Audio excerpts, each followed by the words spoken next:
I was 11 years old, I was diagnosed with acute lymphoblastic leukemia, which is a type of cancer that affects the white blood cells.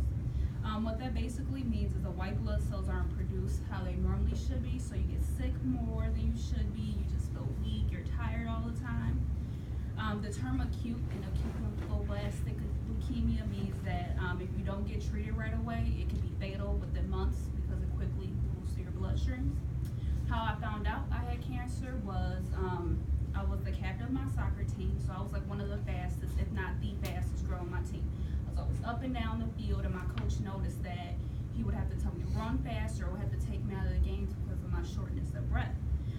He pulled my parents to the side after a game and expressed his concern.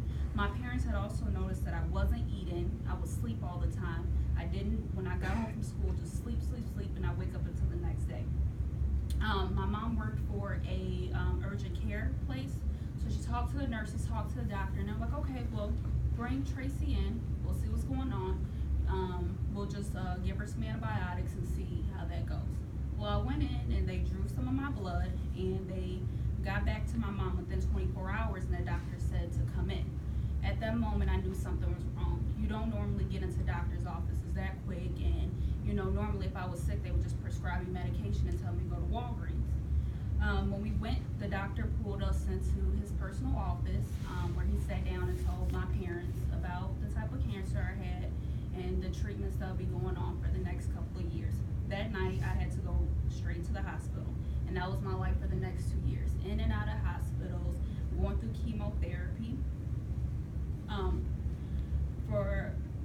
During that time, during 5th and 6th grade is normally time where girls are worried about, boys, going to junior high and sports, but I had to miss out on school, I had to miss out on all that.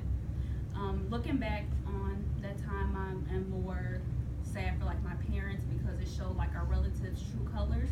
My grandmother or like my uncles or my cousins would promise to come and sit with me while they would go home and tend to my older brother, but they wouldn't show up.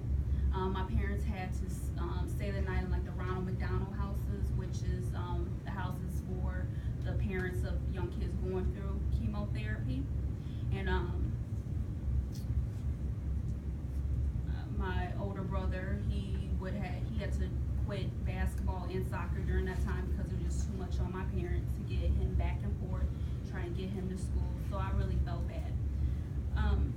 Now I go back to the hospitals and I volunteer now that I am cancer free because I feel that's important for the young kids to see someone that has gone through chemotherapy, gone through this process and almost lost their life but came out on the other side.